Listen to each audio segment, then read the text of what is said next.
नमस्कार। आप देख रहे हैं संतोष पाठक ऑफिशियल। मैं हूं आपके साथ शिव कुमार मिश्रा। हमारे साथ हैं संतोष पाठक जी। स्वागत और अभिनंदन। बहुत बहुत धन्यवाद शिव जी। और संतोष पाठक ऑफिशियल यूट्यूब प्लेटफॉर्म के भी तमाम दर्शकों को नमस्कार। एक बार फिर से इस देश के प्रधानमंत्री ने देश की जनता को जुमले सुना दिए हैं। देश की जनता से सीधा सीधा मैं गंभीर आरोप लगा रहा हूं कि देश के प्रधानमंत्री नरेंद्र मोदी ने एक बार फिर से देश की जनता से झूठ बोलने का काम किया है। क्यों? क्योंकि सच बोलने की उनकी हिम्मत नहीं है। परत दर परत प्रधानमंत्री नरेंद्र मोदी ने आज जो बोला, जो उनको बोलना चाहिए था, जो सच उन्होंने छुपाया, जो झूठ उन्होंने बोला, एक एक जानकारी हम आपके सामने रखेंगे। दर्शकों से अपील करेंगे सिर्फ कुछ मिनट हमारे साथ बने रहिए और आपके सामने वो जो सच आएगा वो आपके लिए चौंकाने वाला होगा। हम ना काहू से दोस्ती ना काहू से बैर की बात करते हैं, इसलिए हम रोजाना सरकार नहीं गिराते। हम सिर्फ तथ्यों के आधार पर, आंकड़ों के आधार पर सरकार का सच सामने लाने की कोशिश करते हैं। और आज प्रधानमंत्री नरेंद्र मोदी ने इस देश की जनता को बुरी तरह से निराश कर दिया है। हमेशा की तरह चर्चा की शुरुआत शिव जी करेंगे और एक एक करके हम तमाम तथ्यों को आपके सामने रखेंगे इस स्टोरी में। जी शिव जी। बड़ी उम्मीद थी लोगों को कुछ नया कर देंगे। या तो वो ये कहेंगे कि अब हमारे 75 वर्ष की उम्र पूरी हो चुकी है, इस देश की जिम्मेदारी अब कोई लेने को तैयार हो और हम उसे सौंपने को तैयार। या फिर वो कहेंगे कि बहुत अमेरिका ने हम पर हमले कर लिए, अब अमेरिका पर हमारा भी पलटवार हो। वन नेशन वन टैक्स की चर्चा करने वाले प्रधानमंत्री आखिर बार बार देश को क्यों गुमराह कर रहे हैं? जीएसटी पर उन्होंने अपनी स्पीच दी और निकल लिए। जब जीएसटी काउंसिल की बैठक के बाद वित्त मंत्री ने अपनी प्रेस कॉन्फ्रेंस कर दी थी, तो जनता को क्या समझाना बाकी रह गया था? क्योंकि कोई कंटेंट नहीं था। कई दिन हो गए प्रधानमंत्री जी हो सकता है ना बोल पाए हों, तो उन्हें बोलना हो, लेकिन उन्होंने समय भी चेंज किया। टैक्स का उत्सव कैसे मनाएं? 8 साल पहले जब ये टैक्स लागू किया गया, तब इसकी दरें काफी बढ़ी हुई थी। तो मतलब बढ़े हुए टैक्स को कम करते जाइए और उस उत्सव मनाते जाइए। उस पर जिम्मेदारी ये नहीं ली गई पहले इतना क्यों वसूला गया। अब घटे हुए टैक्स से क्या क्या सस्ता हुआ, क्या क्या मद्दा हुआ, बीसीओ लोग हमें समझाने आ रहे हैं। 19 मिनट के भाषण में प्रधानमंत्री नरेंद्र मोदी एक बार भी ट्रंप का नाम नहीं ले पाए, पाकिस्तान का जिक्र नहीं किया और भी कई तरीके की वो बातों पर निरुत्तर नजर आए। रोजगार की चर्चा नहीं, महंगाई की चर्चा नहीं।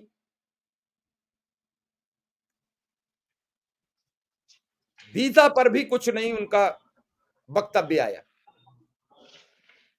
आखिर संतोष पाठक जी ये उबाऊ संबोधन क्यों किया? सिर्फ इस शिव पर्पज जी। से कि शतक लगाने जा रहा है दशहरे पर आरएसएस, और कहीं आरएसएस मुकर गया और कहीं इकाई चल पड़े, संबोधन का मौका मिला मिला ना मिला तो पहले ही संबोधित कर दिया जाए। शिव जी, एक बड़ा शेर के साथ मैं दर्शकों को बताना चाहूंगा, शेर व शायरी के साथ अगर समझ में आ जाए। सियासत इस कदर अवाम पे एहसान करती है। सियासत मतलब आप सरकारों को समझ लीजिए, नेताओं को समझ लीजिए। सियासत इस कदर अवाम पे एहसान करती है, पहले आंखें छीन लेती है फिर चश्मे दान करती है। गरीबी, बेरोजगारी, नौकरी का ठिकाना नहीं, महंगाई आगे बढ़ती जा रही है और प्रधानमंत्री जी एक नया जुमला निकाल कर लाए हैं, टैक्स का उत्सव मनाओ। उत्सव क्या टैक्स का मनाया जाता है क्या शिव जी? हिंदू राजनीति करते करते हर चीज में उत्सव को ये डालते रहते हैं। अब जरा कल्पना कीजिए, या दर्शकों से कहूंगा, आप कह रहे हैं कि जीएसटी में इतनी बड़ी राहत, टैक्स का उत्सव मनाइए। 2017 में जीएसटी लेकर कौन आया था? कौन लेकर आया था जीएसटी?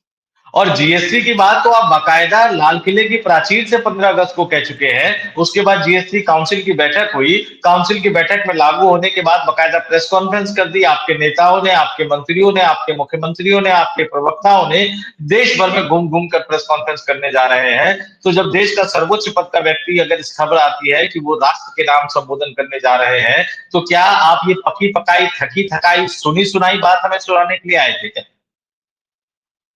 अच्छा, अब एक एक करके जरा आ जाइए। वो ये कह रहे हैं कि ये एक देश एक टैक्स का सपना साकार हो गया। बड़ा अच्छा लाइन मैंने लिखा है उनका कि उन्होंने कहा कि जब वो आए तो कितने तरह के टैक्स लागू थे। कहानी सुनाया उन्होंने एक व्यापारी का, हालांकि इस तरह की कहानी सुनाने की बहुत आदत है उनको, और अब देश की जनता भी समझ चुकी है। उन्होंने कहा 1 नेशन 1 टैक्स का सपना साकार हो गया है, और फिर खुद ही बोल रहे हैं कि अब 2 ही स्लैब है, 5% और 18%।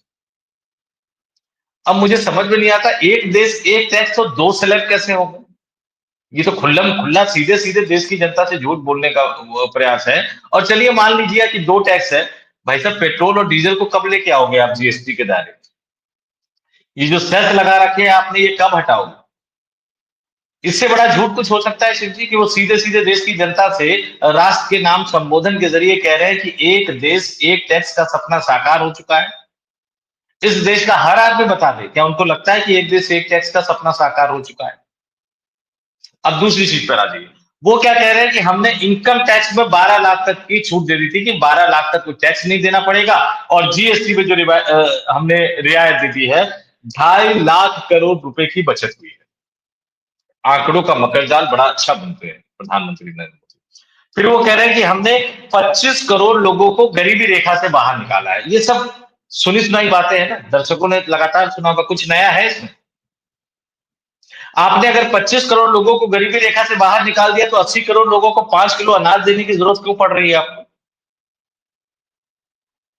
आप ये कह रहे हैं कि 2.5 लाख करोड़ रुपए की बचत हुई, जनता जो है वो जीएसटी का उत्सव मनाए। हालांकि मैं जीएसटी, जैसे राहुल गांधी या कांग्रेस पार्टी कहते हैं गब्बर सिंह टैक्स, मैं गब्बर सिंह टैक्स तो नहीं कहूंगा, लेकिन टैक्स का उत्सव तो कम से कम नहीं होता है। टैक्स का त्योहार तो कम से कम नहीं होता है। मतलब हाँ, अगर आप टैक्स लेते, टैक्स का त्योहार कैसे मना लेंगे? टैक्स लगने का मतलब है हम पर दबाव बढ़ना, दबाव बढ़ना मतलब हम पे खर्चे लागू होना, तो खर्चे लागू होने का त्योहार कौन मनाएगा? टैक्स नहीं, का उत्सव और कैसे? टैक्स का त्योहार चलिए हम तब बना लेते जब इस देश के टैक्स पेई को आप अच्छी सड़क देते, आप अच्छी गुणवत्ता का ऑक्सीजन देते, वायु की गुणवत्ता अच्छी होती, आप अच्छा अस्पताल दे देते, आप अच्छा स्कूल दे देते। इनमें से कुछ भी चीज है? इस देश के तमाम दर्शकों से कहूंगा, दिल पे हाथ रख के कहे। अभी इससे पहले हमने एक स्टोरी की थी, एक कमेंट बॉक्स में आए थे कि क्या आप ये चाहते हैं कि प्रधानमंत्री आपकी सलाह के अनुसार बोले? भाई साहब, मैं नहीं चाहता प्रधानमंत्री मेरी सलाह के हिसाब से बोले, लेकिन प्रधानमंत्री इस देश की सलाह के हिसाब से बोले। प्रधानमंत्री देश के नाम संबोधन करने आते हैं, और थकी थकाई पुरानी बातों को लेकर, जीएसटी की पुरानी बातों को लेकर, टैक्स जो बजट में टैक्स की रिबेट दे रखी थी उसको लेकर आप इस तरह की बातें करते हो, और फिर आप क्या कहते हुए नजर आते हो? आप 2.5 लाख करोड़ का जुमला बनाते हुए नजर आते हो। 2024-25 में ही जीएसटी से 22 लाख करोड़ रुपए वसूले गए जी, 22 लाख करोड़ रुपए। और पिछले 8 सालों में कितने हजार हजार लाख करोड़ रुपए आपने वसूले हैं देश की जनता को, इसका भी तो हिसाब दो। 8 साल तक आप लूटोगे, फिर कहोगे हम टैक्स की रिबेट दे रहे, जाओ टैक्स का उत्सव मनाओ। पहले गर्दन दबा के रखो, थोड़ी सी गर्दन छोड़ दो, कह दो कि थोड़ा सा छोड़ दिया है, जाओ इसका उत्सव मनाओ। तो सीधे सीधे वो इस देश की जनता को बेवकूफ बना रहे हैं। मैं सीधा, कहीं कोई लाग लपट नहीं करूंगा। और दूसरी बात वो क्या कह रहे हैं कि रोजमर्रा की चीजों में विदेशी चीजें जुड़ गई।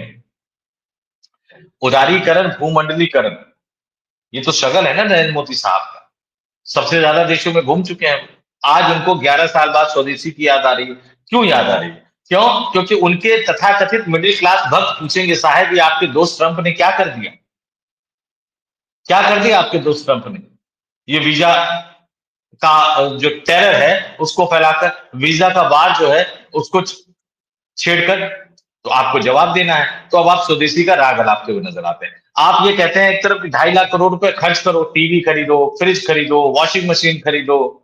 अच्छा, ठंड के मौसम में फ्रिज खरीदने की सलाह दे रहे हैं। अब दर्शक ये भी सोच रहे हैं आमतौर पर जो मिडिल क्लास है, या तथाकथित जो प्रधानमंत्री ने शब्द यूज किया नियो मिडिल क्लास, यहाँ तो हालत ये होगी शिव जी की नियो मिडिल क्लास तो छोड़िए, जो मिडिल क्लास में है वो भी लोअर मिडिल क्लास में चले जाते जा रहे हैं, क्योंकि शिक्षा और स्वास्थ्य का खर्चा इतना ज्यादा हो गया, लूटमार इतनी ज्यादा हो गई, टैक्स की लूटमार इतनी ज्यादा हो गई कि वो नियो मिडिल क्लास छोड़िए, वो खुद लोअर मिडिल क्लास में जाते जा रहे हैं। और ऐसे समय में आप आंकड़ों की वाहवाही करते हुए नजर आते हैं, मुंह मीठा की बात करते हुए नजर आते हैं, स्वदेशी की बात करते हुए नजर आते हैं, और वो प्रधानमंत्री स्वदेशी की बात करते हुए नजर आते हैं जिनके काफिले में न जाने कितनी चीजें विदेशी हैं। सबसे पहले तो उन्हें अपने अधिकारियों को कहना चाहिए कि मेरे काफिले में जितनी चीजें विदेशी हैं सबको निकाल के बाहर करो, चाहे वो पेन हो, चाहे वो घड़ी हो, चाहे वो गाड़ी हो, चाहे वो चश्मा हो, चाहे वो फोन हो, सबको निकाल के बाहर करो। कर सकते हो? सब कुछ जनता पे ही डालोगे, जनता को ही लूटोगे, जनता से ही टैक्स लोगे, जनता से ही सब कुछ वसूलोगे, और फिर जनता से ही कहोगे भैया स्वदेशी खरीदना। आप मस्त रहिए, जनता स्वदेशी खरीदेगी। जरा एक बार डिटेल में बता तो दो कि स्वदेशी क्या क्या है, एक उस तरह का प्रेस रिलीज भी जारी कर देना चाहिए। आपने स्वदेशी छोड़ा कहाँ है? मेक इन इंडिया का ठप्पा लगाकर कहां कहां से कौन कौन सी चीजें लाकर किस तरह से असेंबल करके बेची जाती है कि ये किसको नहीं पता है? इस देश की तमाम जनता को पता है, दुर्भाग्य से हमारे देश के प्रधानमंत्री साहब को नहीं पता है। और आज एक बार फिर से जुमला उन्होंने सुनाया, एक के बाद एक के बाद एक कई जुमले सुनाए, और देश का प्रधानमंत्री जब राष्ट्र के नाम संबोधन करने आता है, आप सोचिए कि 24 घंटे पहले क्या क्या कुछ हुआ, 48 घंटे पहले क्या क्या हुआ, पिछले 2 दिनों में क्या क्या हुआ, आप उस पर आपकी जबान तक नहीं खुलती। आपके मित्र डोनाल्ड ट्रंप ने 3 से 6 लाख का जो वीजा H1B वीजा लगता था उसको आपने 88 लाख उन्होंने कर दिया, आपकी जबान तक नहीं खुली। आज जैसे ही खबर आई कि आप 5 बजे देश को संबोधित करेंगे, डोनाल्ड ट्रंप एक बार फिर बोल पड़े कि भारत और पाकिस्तान को व्यापार रोकने की धमकी देकर उन्होंने संघर्ष विराम करवाया। फिर आपसे जो कहते हैं ना हेडलाइन छीनते हुए नजर आए, लेकिन आप बोलना भूल गए। हिम्मत नहीं हो रही आपके डोनाल्ड ट्रंप के नाम लेने की। सब कुछ आप इस देश के मिडिल क्लास से ही चाहते हो, सब कुछ इस देश के मिडिल क्लास से ही चाहते हो, गरीब भी उसे ही बना रहे हो, उसी के टैक्स के पैसे से अपनी चुनावी घोषणाएं कर रहे हो, 80 करोड़ लोगों को 5 किलो का मुफ्त अनाज बांट रहे हो, और उस मुफ्त अनाज में भी हजारों करोड़ रुपए का घोटाला है। ये लोग कहते हैं ना कि एक दाग नहीं लगा, अरे आप खुद कह रहे हो कि राशन कार्ड फर्जी बने हैं, तो जो राशन कार्ड करोड़ों फर्जी बने थे उनको नाम पर जो 5 किलो राशन निकला वो गया कहां, वो हजारों करोड़ रुपए गए कहां? क्या की रिपोर्ट कहां निष्पक्ष आती है? अगर आ जाए तो सब दूध का दूध पानी का पानी हो जाए। लेकिन आज प्रधानमंत्री नरेंद्र मोदी ने एक और चीज देखी, इसको तथ्यों पर आप गौर कीजिए। 3 से 6 लाख रुपए लगते थे, अब वो 88 लाख रुपए लग गए। जितने भारतीय H1B वीजा लेते हैं, जितनी कंपनियां उनको स्पॉन्सर करती है, चाहे वो इंफोसिस जैसी कंपनियां हो, अन्य बड़ी कंपनियां हो, अगर आप उसको मल्टीप्लाई करेंगे शिव जी, तो 3,500 करोड़ से लेके 4,000 करोड़ रुपए का एक्स्ट्रा एक्सपेंस है ये। 3,500 करोड़ से लेके 4,000 करोड़ का, और ये इससे भी ज्यादा हो सकता है। क्या इतने बड़े नुकसान पर इस देश के प्रधानमंत्री को कुछ बोलना नहीं चाहिए? इस देश की अर्थव्यवस्था को, इस देश की कंपनियों को इतना बड़ा नुकसान हो रहा है, क्या इस देश के प्रधानमंत्री को कुछ बोलना नहीं चाहिए? आप वही पुरानी बातें, थके हुए प्रधानमंत्री हो गए। राजनाथ जी भले ही कह रहे हैं कि 2047 तक रह जाएंगे, लेकिन वो तो 2025 में थकते हुए नजर आ रहे हैं। राष्ट्र के नाम संबोधन जैसा महत्वपूर्ण कार्यक्रम 19 मिनट से ज्यादा बोले शिव जी, 19 मिनट 5 सेकंड बोले हैं। और कायदे से मैं तमाम लोगों को छोड़ दीजिए, मैं तो मोदी भक्त मीडिया और तथाकथित राष्ट्रवादी पत्रकारों से भी कहूंगा कि 2.5 लाख करोड़ और के अलावा कौन सी ऐसी नई चीज है जो प्रधानमंत्री ने बोली? स्वदेशी, आत्मनिर्भरता। बोलने से स्वदेशी हो जाएगा क्या? बोलने से आत्मनिर्भरता आ जाएगी क्या? आपकी आर्थिक नीति क्या करती? आपके करीबी मित्र धन्ना शेख गौतम अडानी साहब क्या कर रहे हैं? क्या कर रहे हैं? कहां कहां व्यापार कर रहे हैं? आप अपने साथ ले लेके घूम रहे हैं। दुनिया के कई देशों ने आरोप लगाया कि आप उनको कॉन्ट्रैक्ट दिलवाने के लिए उन देशों की सरकारों पर दबाव डालते रहे हैं। आपके मित्र साहब विदेशी चीजों का इस्तेमाल करें, आप विदेशी चीजों का इस्तेमाल करो, और देश की जनता से, और वो मिडिल क्लास से, अपर क्लास तो सुनेगी नहीं, लोअर मिडिल क्लास सुनने की हालत में है नहीं, मिडिल क्लास को ही आप दबाए जा रहे हैं। मिडिल क्लास का ही आप रफ शब्दों में कहूं तो खून चूसे जा रहे हैं, और हम ही को स्वदेशी का पाठ पढ़ा रहे हैं। आप सब कुछ विदेशी चीजों का इस्तेमाल करते रहिए, लेकिन संकट में फंसे हैं तो स्वदेशी का पाठ पढ़ाते हुए नजर आ रहे हैं। एक चूका हुआ प्रधानमंत्री, एक बुझा हुआ प्रधानमंत्री, एक थका हुआ नेतृत्व, इस युवा भारत के सपने को साकार नहीं कर सकता। भगवान के लिए प्रधानमंत्री से कहूंगा कि साहेब छोड़ दीजिए गद्दी, अब आपके बस की बात आपने तो बड़ी बात कह दी कि छोड़ दीजिए गद्दी। अब गद्दी का मोह छूटता नहीं है। ये मोह बड़ा अचंभित करने वाला शब्द है। ये माया, मोह, गद्दी, राजसी ठाट बाट, मोर को दाना चुगाना, लोगों को संबोधित करना, मन की बात करना, लोगों की बात नहीं सुनना, कई चीजें हैं जो कहीं न कहीं ये सवाल खड़े करती हैं। लेकिन क्या इन सभी सवालों के बीच कोई ये पूछने वाला है कि प्रधानमंत्री जी ये वन नेशन वन टैक्स का फॉर्मूला लेकर आए थे, टैक्स तो आज भी अलग अलग है।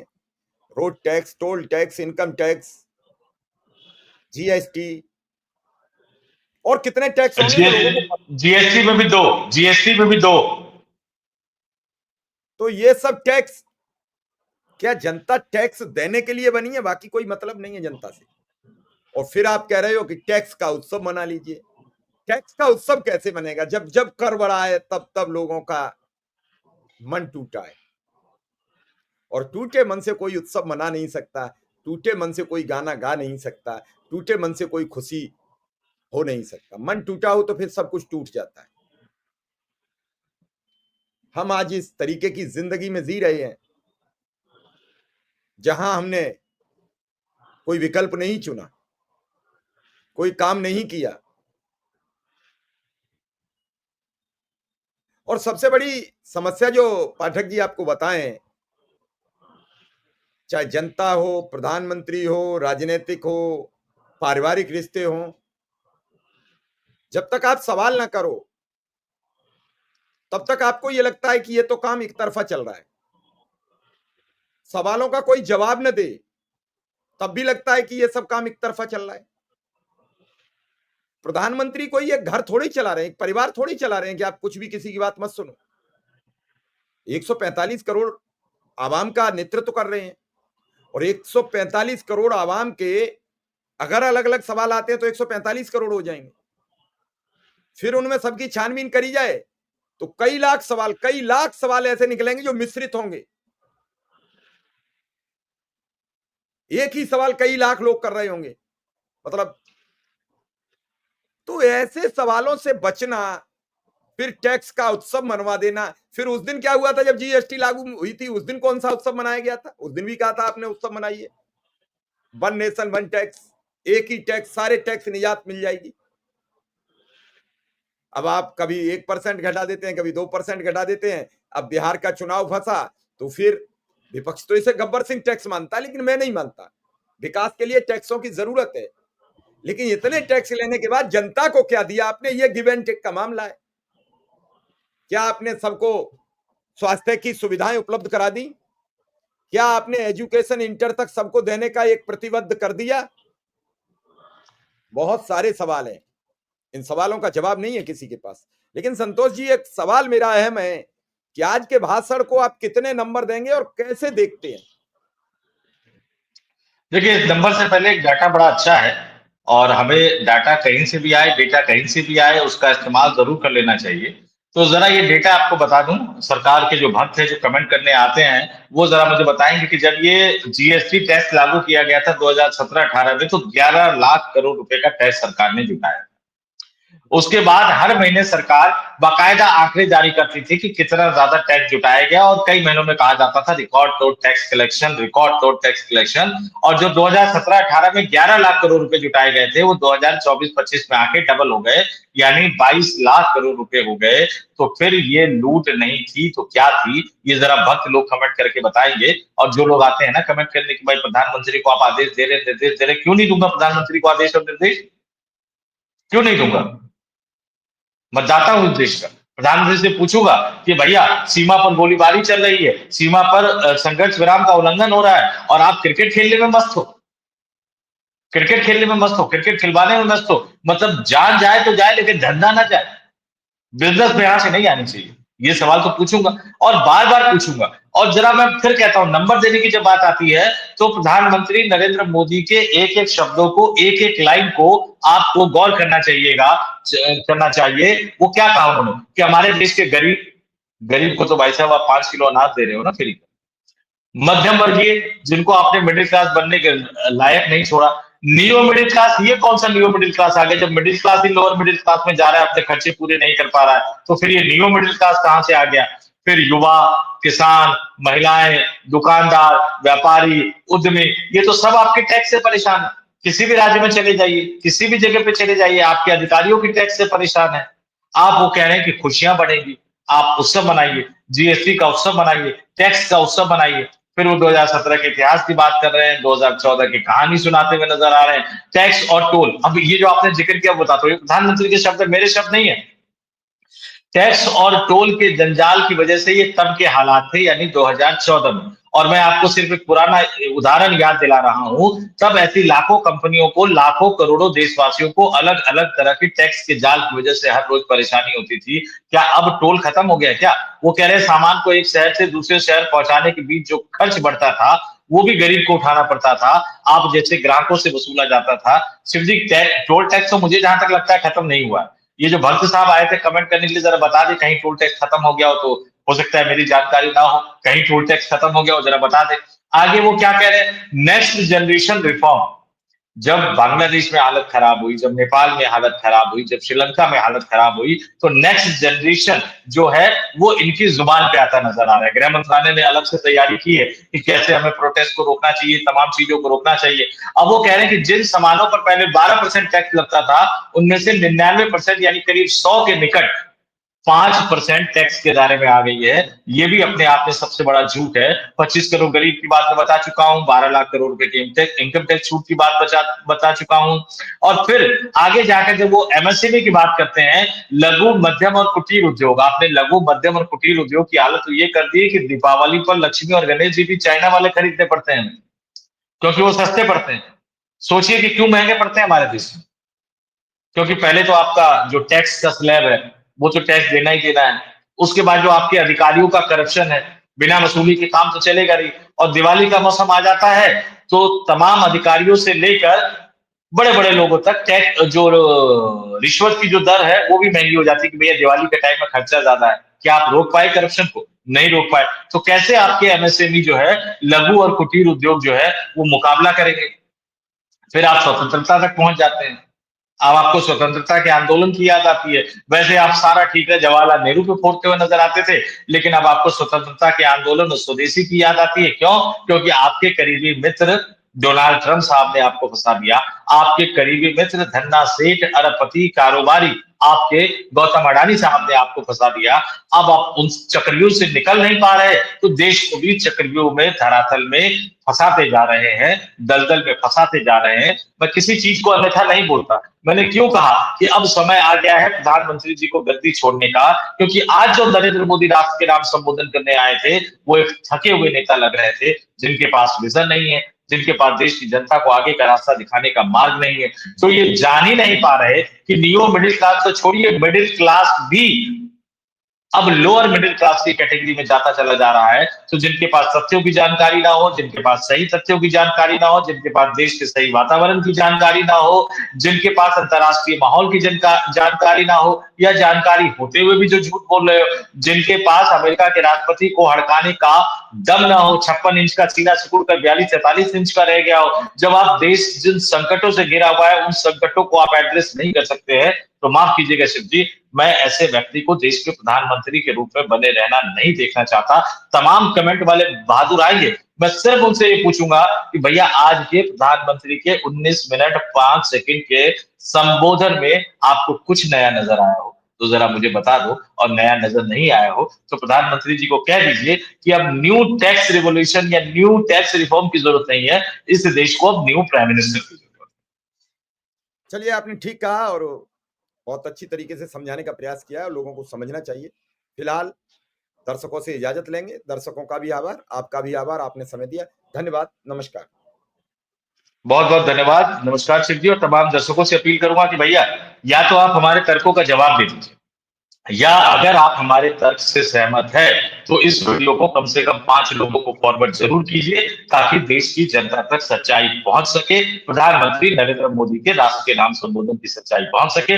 नए दर्शक हैं तो सब्सक्राइब कर लीजिए, हमारे साथ जुड़िए। और अगर आप नए पुराने दोनों दर्शकों से अपील है कि अगर आप चैनल को मेंबर के तौर पर ज्वाइन कर सके तो ज्वाइन भी कीजिए, तो सब्सक्राइब भी कीजिए, ज्वाइन भी कीजिए, वीडियो को ज्यादा से ज्यादा पहुंचाइए अगर आप हमारी बात को पसंद कर रहे हैं। और अगर हमारी बात को आप नापसंद कर रहे हैं तो कमेंट करके जरूर बताइए कि आप क्यों नापसंद कर रहे हैं। और एक चीज बता दीजिए जो प्रधानमंत्री नरेंद्र मोदी ने आज काम की बोली हो जिसमें कुछ नयापन हो।